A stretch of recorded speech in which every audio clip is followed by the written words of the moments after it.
भागवत की कथा से 3 वस्तुओं की प्राप्ति होती है,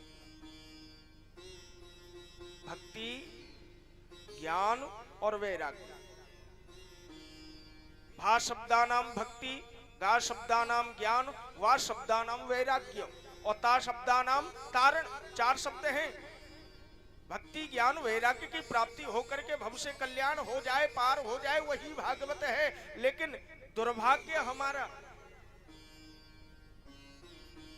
हमारे दरवाजे पर भागवत कथा ज्ञान गंगा चल करके आई है, लेकिन फिर भी हम लोग उसमें से गोता लगाने से वंचित रह जाते हैं। यह हमारा बड़ा दुर्भाग्य है।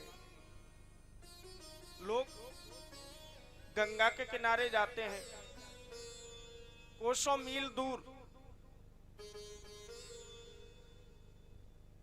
गंगा स्नान करने के लिए जाते हैं।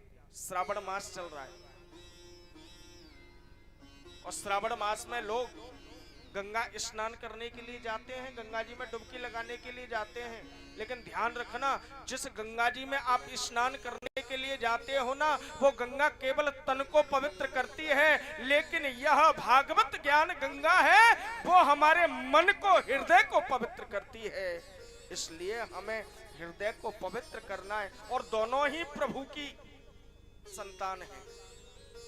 देखिए,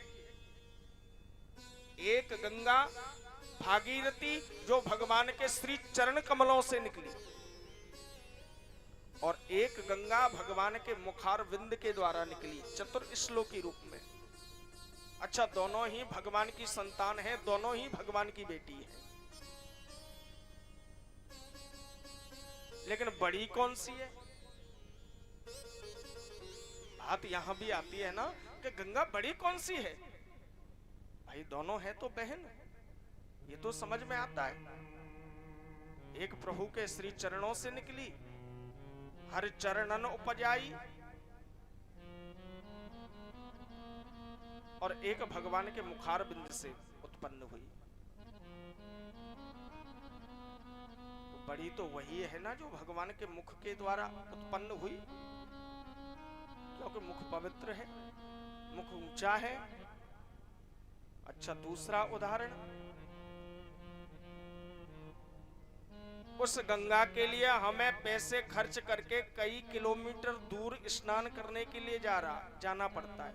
अब यथावत आप यहाँ से हो तो यहाँ से जाओगे, कोई जहाँ से यत्र तत्र जो जहाँ का है वो वहां से गंगा स्नान करने जाता है, लेकिन जाना पड़ता है ना। उस गंगा में स्नान करने के लिए जाना पड़ता है। मैं धन्यवाद देना चाहूंगा इस अवाना परिवार को, इसके द्वारा आपको यहीं पर और अपने ग्राम रसीलपुर में और भागवत कथा ज्ञान गंगा में डुबकी लगाने का सौभाग्य प्राप्त हुआ है। इससे बढ़कर के हमारा कोई दूसरा सौभाग्य नहीं है। वहां गंगा स्नान करने के लिए जाना पड़ता है और यहाँ स्वयं गंगा चल कर के आई है। अब गोता लगाना न लगाना तो हमारा कर्म है। घर में पड़े पड़े रहोगे, बैठे रहोगे, हाय रे गर्मी, आज तो गर्मी है, आज नहीं जाएंगे, तो ये दुर्भाग्य किसका? ये दुर्भाग्य हमारा और आपका है। एक बगीचे में लाखों की तादाद में फूल खिला करते हैं। एक बगीचे में लाखों की तादाद में फूल खिला करते हैं, लेकिन कोई कोई फूल भगवान के चरणों तक पहुंच पाते हैं, अन्यथा कुछ फूल झड़ जाते हैं, कुछ सूख जाते हैं, कुछ गिर जाते हैं। ये संसार भी एक बगीचा है। संसार रूपी बगीचे में मैं और आप इस बगिया के पुष्प फूल बन करके आए हैं। जैसे कोई कोई फूल चुन करके बगीचे में से भगवान के चरणों तक पहुंच पाता है, उसी प्रकार से मैं और आप संसार रूपी बगीचे के पुष्प बन करके आए हैं। कोई कोई पुष्प चुन करके भगवान की कथा तक पहुंच पाते हैं, अन्यथा अपने घर पर बैठे बैठे व्यर्थ की बातों में अपने समय को बर्बाद कर देते हैं। यह परमात्मा की, गोविंद की अहेतु की कृपा हमारे और आपके जीवन में हुई, तब जाकर के हमें यह ज्ञान गंगा में डुबकी लगाने का सौभाग्य प्राप्त हुआ। एक गंगा तन को पवित्र करती है और एक गंगा मन को पवित्र करती है।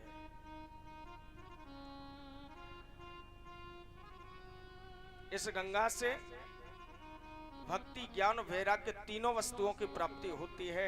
अगर कोई ज्ञानी व्यक्ति है और ज्ञान के अहंकार में अगर जीवन को जीता है, वो कहता है कि मेरा ज्ञान से कल्याण हो जाएगा, मैं तो ज्ञानी हूं, और ज्ञानी व्यक्ति को अभिमान बड़ी जल्दी चल करके आता है। प्रमाण, उद्धव जी महाराज को बहुत बड़ा अहंकार था, मैं ज्ञानी हूं, मैं बृहस्पति का शिष्य हूं, मुझसे बड़ा ज्ञानी दुनिया में कोई नहीं हो सकता। गोपियों को शिष्य बनाने के लिए गए थे, लेकिन भक्ति के डंडे से ऐसी पिटाई की गई कि महाराज उद्धव की ज्ञान की गुदड़ियां निकलने लगी। शिष्य बनाने के लिए गए थे, लेकिन स्वयं शिष्य बन करके आए।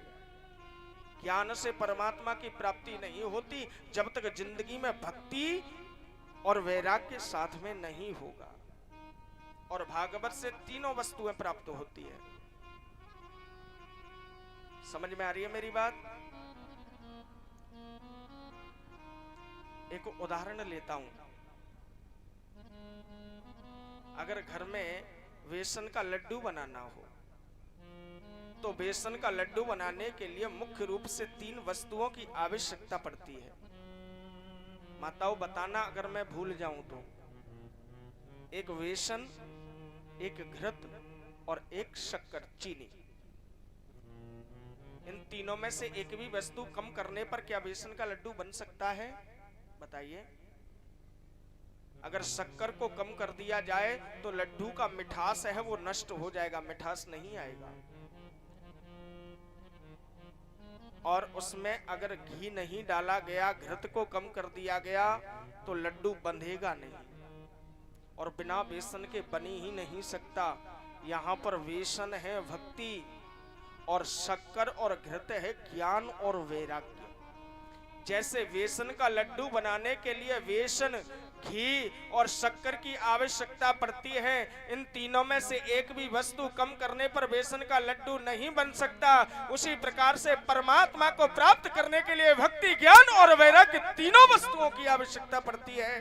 बिना इसके भव से कल्याण नहीं हो सकता, परमात्मा की प्राप्ति नहीं हो सकती।